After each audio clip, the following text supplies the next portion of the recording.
दोस्तों, आज क्या नहीं है आपके पास?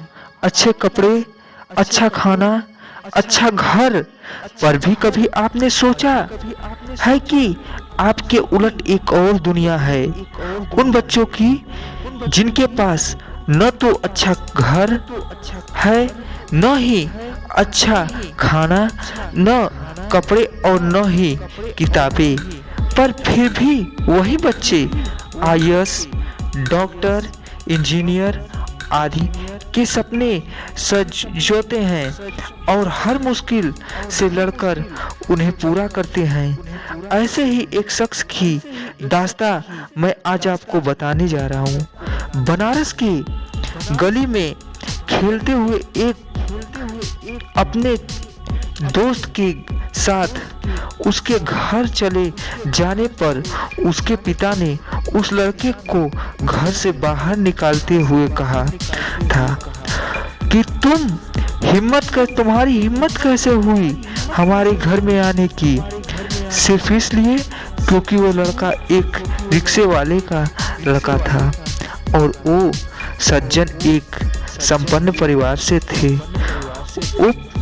वो बात उस लड़के के उस वक्त की समझ में नहीं आई क्योंकि उसकी उम्र मात्र 11 से 12 वर्ष की थी। एक दिन सज्जन से उस लड़के ने ये बात पूछ ही डाली। उन्होंने कहा कि बेटा, तुम्हारा जो कार्य या बैकग्राउंड है उसका कारण उन्होंने ऐसा कहा।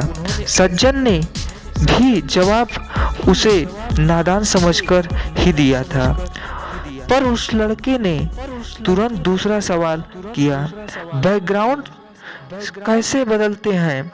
सज्जन ने कहा, बैकग्राउंड या तो आपके पिता की आर्थिक स्थिति में परिवर्तन बदल सकते हैं या फिर तुम कोई उच्च पद हासिल कर लो तो इस देश की सर्वोच्च कौन सी है? बच्चे के सवाल दर्द से हौसला साफ साफ झलक रहा था। बेटा, अगर तुम आईएएस बन जाओ तो इससे बड़ी सर्विस नहीं है। और दोस्तों, यही से शुरुआत हुआ उस लड़के की संघर्ष का सफर। जिस उम्र में हम लोग डॉक्टर या इंजीनियर बनने के सपने मजाक में देखते हैं, उसी उम्र में उस लड़के आईएएस बनने का संकल्प ले डाला और यही से अपना उसकी जिंदगी का टर्निंग पॉइंट बन गया। वो रिक्शे वाले का लड़का था गोविंद जायसवाल, जिन्होंने हिंदी माध्यम से सर्वोच्च अंक से प्राप्त किए थे। वो भी प्रथम प्रयास में गोविंद जी की जिंदगी में मुश्किलें कम नहीं आई। उन्होंने केवल एक जोड़ी कपड़े मिलते थे, वो भी होली में। एक जोड़ी कपड़े में पूरे साल कैसे? एक कमरे में 5 लोग एक ही परिवार के रहा करते थे, वही खाना बनता था, वही सोना था। हम सब संकल्प भी नहीं कर सकते, पर यही बातें तो गोविंद जी को हमेशा उनके लक्ष्य की याद दिलाती थी कि उन्हें बहुत आगे जाना है।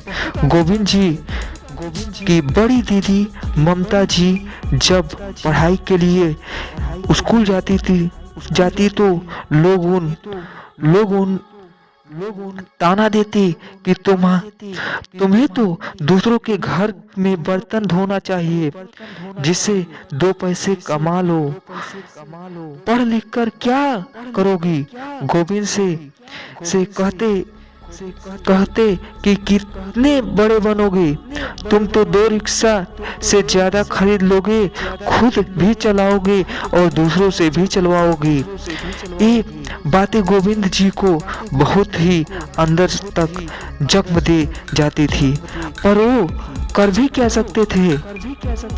या तो उनसे लड़े या फिर उसी एनर्जी को अपने लक्ष्य पर लगा दें। गोविंद जी की पढ़ाई खत्म हुई और उसे दिल्ली जाना था, पर संघर्ष अभी भी उसी तरह था। पिताजी ने उसके खर्च के लिए अपनी एक पुरानी जमीन बेच डाली ताकि उनका बेटा ठीक से तैयारी कर सके। दिल्ली पहुंचकर भी गोविंद की मुश्किलें कम नहीं हुई।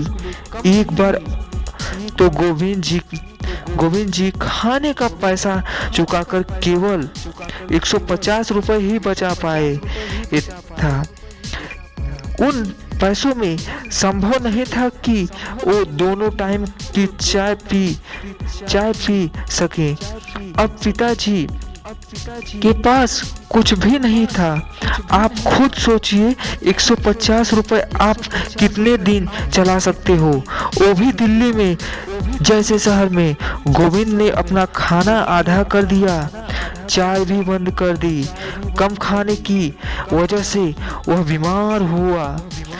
वह बहुत कमजोर हो गया, पर सिर्फ शारीरिक रूप से, हौसले तो और ज्यादा मजबूत हो रहा था। मुख्य परीक्षा उत्तीर्ण करने के बाद अब इंटरव्यू के लिए अच्छे ड्रेस और जूते चाहिए थे। उन्हीं दिनों उनकी दीदी गर्भवती थी और उन्हें चेकअप कराना था, पर उन पैसों से उन्हें गोविंद के इंटरव्यू की ड्रेस का इंतजाम कर दिया। सबने कहा कि आपको खतरा न हो सकता है, अगर इलाज नहीं हुआ तो। उन्होंने कहा 14 मई को रिजल्ट आएगा, तभी कर लूंगी। उनके इस विश्वास को गोविंद कभी नहीं तोड़ना चाहता था। उसकी दूसरी दीदी गीता जी जो परिवार वालों से लड़कर उन्हें सपोर्ट करती थी। बहुत सारी उम्मीदें थी उन्हें अपने भाई से। उन उम्मीदों को गोविंद कभी नहीं तोड़ना चाहता था।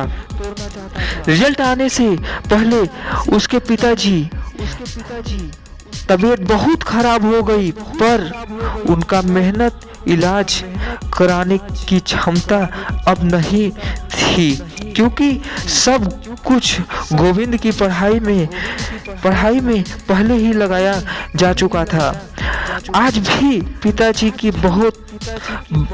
की बात को याद करके उनकी आंखों में आंसू आ जाते हैं।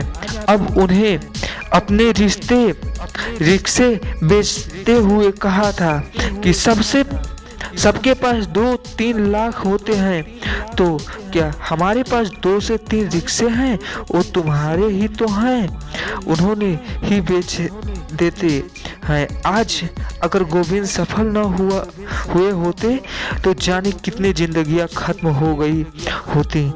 आज उन्हीं गलियों में के लोग उन्हें बातें करना चाहते हैं, उनसे बातें करना चाहते हैं, उनके ऊपर गर्व करते हैं, जिन्होंने एक दिन गोविंद को उन्हीं गलियों में खेलने से मना कर दिया था। गोविंद अपनी सफलता के बारे में सिर्फ इतना कहता है कि अगर वास्तविक परिश्रम करो तो आज कोई भी चीज असंभव नहीं रह गई है। उनका कहना है, असंभव के अभाव के प्रयास से इंसान बहुत कुछ